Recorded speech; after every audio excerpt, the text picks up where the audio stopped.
Reading 43 from the Psychological Commentaries on the Teaching of Gurdjieff and Ouspensky by Dr. Maurice Nicoll, Volume 2. Birdlip, October 28, 1944. Man as an Experiment. I would like to talk to you tonight on one or two of the general explanations that the work gives concerning our existence on the earth. As many of you have heard already, this work teaches that man is an experiment on this earth, an experiment in self-evolution. The work also says that many similar experiments have been made and proved to be failures, and that it is quite possible that man may be found to be a failure, in which case he will be made very small and insignificant, like the ants. As you know, the ants, obviously, began to tamper with themselves, and following some kind of scientific logic, sacrificed everything that might make them individual, even their wings and their sex, and became subject to a purely state organization, and apparently organized themselves for a kind of continual military service, for it is obvious that they attack each other mercilessly and are completely ruthless. On one occasion, Mr. O, on being asked what were the best conditions of life, said that the best conditions prevailed when esoteric teaching could reach people. Quote, all esoteric teaching, he said, in so many words, has as a basis the idea that man can undergo a change that is already possible for him, and that is, as it were, arranged for. Man is a far more complex organism than is necessary for merely living in this world. He has far more in him than is necessary for ordinary life. He can become an individual, which is the real meaning of his existence. But in that respect, he is an experiment of the solar laboratory and may prove a failure. You must all try to understand what it means that man is made a self-developing organism. It does not mean, for example, that man is ready-made, but that he must find himself, find the path in himself to follow, and for this reason, teaching is always sown into the world and given in various ways and outer forms to show him what he has to do to recreate himself, to evolve up to himself. End quote.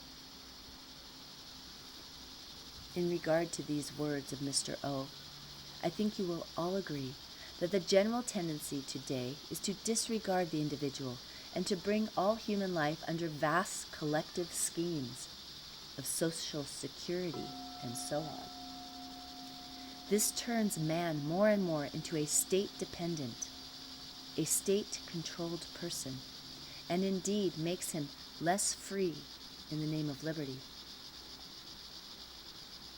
As such, he becomes a being who is told what to do and think, and sees the goal of humanity only in the future of time, lying in some increasing mass amalgamation and general uniformity spreading over the whole surface of the earth. Everything will then be the same, and no doubt nature will be conquered, as they say. But this teaching says that it will be the beginning of the end, and that another experiment will be made.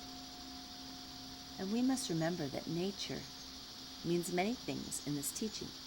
Many influences act upon the earth, coming from 6 different levels of the ray of creation, apart from the 3 forces belonging to the earth itself, which keep their own balance.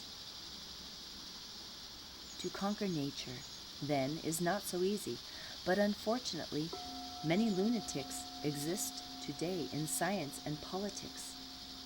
Lunatics in the sense of the work definitions concerning householder, lunatic, tramp, and Hasnamus. We have already seen many Hasnamus men coming into power in this century, men whose well-being depends on the ill-being of others. This combination of Hasnamus and lunatic does not augur well. Part 2. Socrates says somewhere that man is glued to his senses, and for this reason loses contact with himself. Man has lost his way. His soul has become immersed in outer things, in possessions and power. The soul must turn round to find its right direction, and so restore to man the realities and meanings he has lost.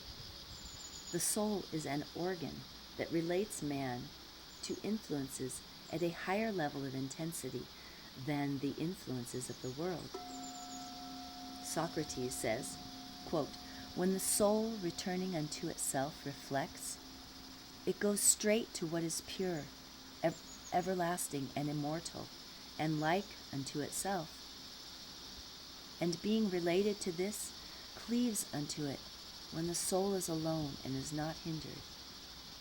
And then the soul rests from its mistakes and is like unto itself, even as the eternal is with whom the soul is now in touch. This state of the soul is called wisdom." End quote. Now, all this reminds us of the teaching of the work. We speak little of soul, but the work says essence has come down from a very high order in the ray of creation and passed down to the level of the earth, where it must become surrounded by personality.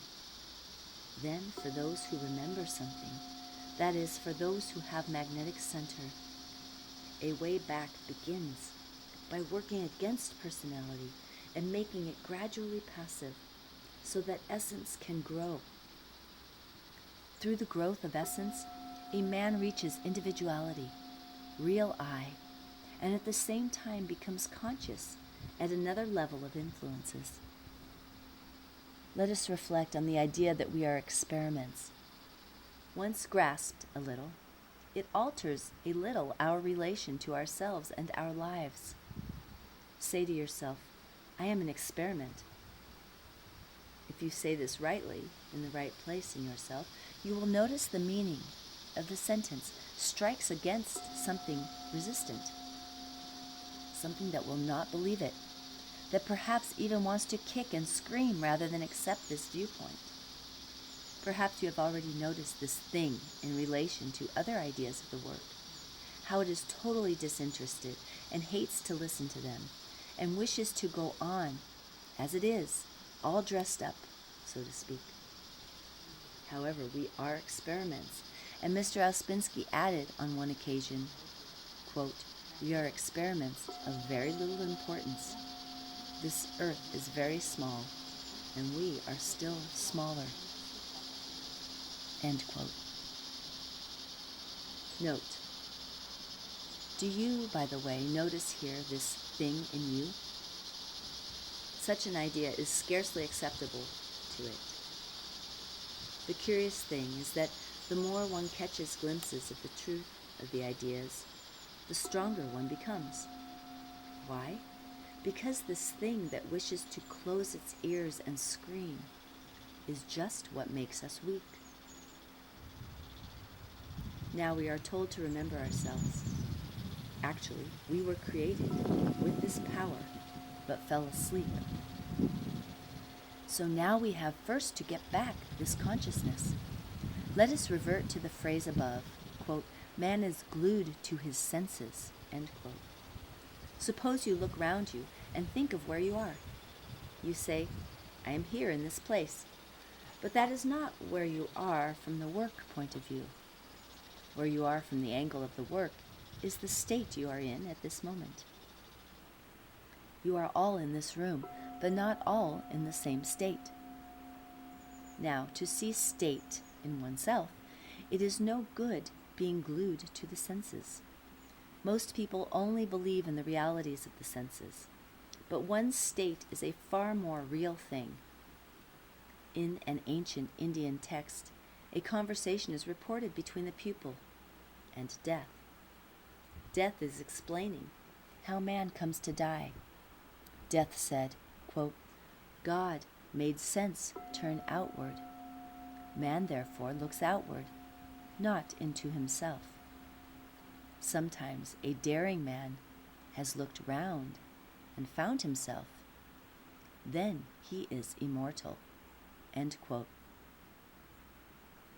Now, the realization that one is not in space, but in state, only comes by means of working on oneself. How can you work on yourself if you never look round and notice your state? That is, notice where you really are inside. Here's the beginning of the experiment. To separate from useless states and to remember oneself.